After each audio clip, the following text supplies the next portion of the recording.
بسم الله الرحمن الرحيم. السلام عليكم. وحشتونا كتير، بقالنا فترة ما بنطلعش. سامحونا يعني. ان شاء الله خير. طبعا احنا كنا في حلقة قبل كده كنا اتكلمنا ان احنا تحت الارض ب10 متر. مفيش المفروض ان الغلاية بتبقى في اماكن تانية.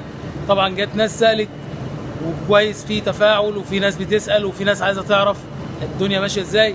انت ازاي بيتم منحك ازاي بيتم منحك ترخيص لغلاية تحت المبنى ب10 متر.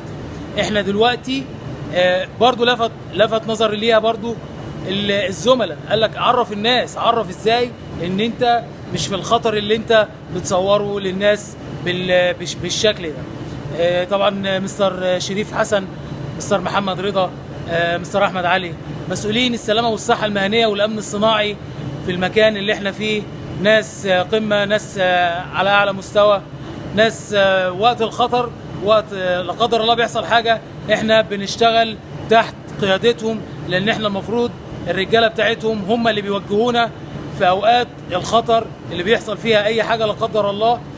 ناس على اعلى مستوى، احنا بنقول لهم اسمعوا برضو الكلمتين دول. احنا بيتم منحنا التراخيص للغلاية المرجل البخاري على تعدد سبل الامان والسلامة على الغلاية. ازاي؟ احنا الغلاية عندنا عليها اكتر من نظام وسيستم للامان. ازاي؟ احنا عندنا البرنر اللي هو الولاعة، اللي هو البرنر. طبعا احنا فوق واقفين على سلم. البرنر اللي هو الولاعة شغال ب2 فيول، 2 فيول، سولار وغاز طبيعي. بس المين بتاعي الاصلي غاز طبيعي. فطبعا لما جينا نشتغل بحاجه زي كده في سيستم عندنا اسمه BMS، بيلدينج مانجمنت سيستم. بيلدينج مانجمنت سيستم. السيستم ده على اساسه بيتم ربط كل المعدات الخطيره عن طريق حساسات وسنسورز. دول في اوضه الكنترول، اللي منهم بياخد قرايه بيبعتها الكنترول، اللي منهم وقت الخطر بيعمل شات داون وبيقفل البرنر بيديني برضو في الكنترول، اللي منهم بيديني الارم، اللي بيديني منهم برضو بيديني الارم على لوحه الحريق وسيستم الحريق.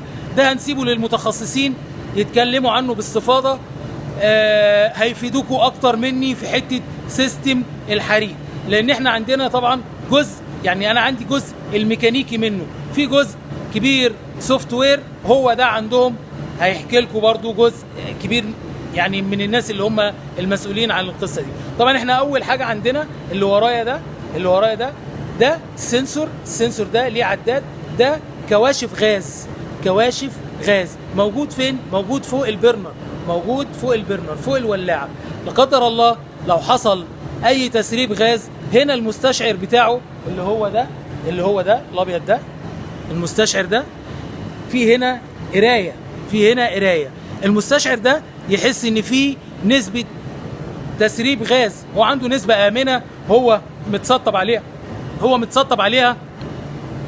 لكن لو حصل لا قدر الله اي تسريب غاز، بيروح على الفور عامل شات داون للوحه وعامل شات داون للغاز. اللوحه اللي بدورها بتقفل الغاز، تقول لك لا حسب، في عندك تسريب غاز. بتراجع على الرباطات بتاعتك وبتشوف الدنيا فيها ايه. طبعا ده في منه 2، في واحد اهو وفي واحد زيه الناحيه الثانيه اهو، اللي هو ده اللي مسلطين عليه بالليزر ده اهو. في 2 محطوطين فوق البرنر نفسه. ده وظيفته ايه؟ اول ما يستشعر تسريب غاز ولو ريحه بسيطه بيعمل شات داون للوحه نفسها. لا حاسب هنا في تسريب غاز.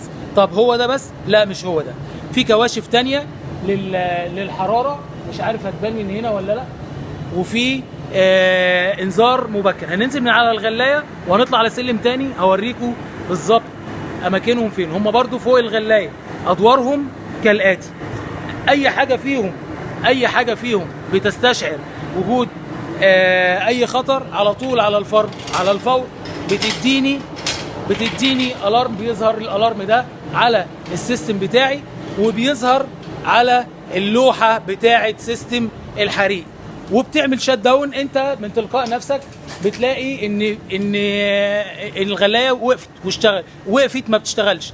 طب انت بتدور على الاسباب بتاعتك، بتلاقيها عباره عن ايه؟ يقول لك في تسريب غاز، في درجه حراره عاليه، في سموك دخان، في دخان ظاهر. لان انت ما تنساش ان انت عندك في العنبر نفسه، ما تنساش ان انت عندك في العنبر الغلايات فيها مداخن، فيها مدخنه، كل غلايه فيها مدخنه، فده متأمن عليها ألف الألف، متأمن عليها ما فيش تسريب عادم. طب هنحكي برضو بعد كده ايه تسريب العادم ده، مشاكله ايه؟ يعني العادم مشكلته ايه لو ظهر في الغلايه؟ طبعا هنا معلش هتركزوا بقى معايا في قلم الليزر، مش عارف بقى باين ولا لا. اهو ده حساس، ده حساس للعادم وللدخان، وده حساس للحراره. الصباع الالومنيا اللي نازل ده اهو كده اهو، ده للدخان، ده للحراره، وده للدخان. وفي واحد هنا ده للعادم، واحد للحريق، واحد للعادم، واحد لدرجه الحراره العاليه اللي هو لا قدر الله اللهب، اللي هو لا قدر الله اللهب. لو حصل لاي سبب من الاسباب حصل لهب او فاير او اي حاجه بتحصل، برضو بتديني الارم على نظام ولوحه الحريق بره. هنتكلم في حلقه تانية، عشان احنا كنا عاملين حلقه هتلاقوها على صفحتي على الفيسبوك. الحلقه دي طولت مننا، اللي فاتت كانت في حوالي 17 دقيقه. فيسبوك قال لك مش هينفع تترفع، لسه فاتح القناه بقالك فتره بسيطه، ده ما يأهلكش انك ترفع فيديو بالحجم ده.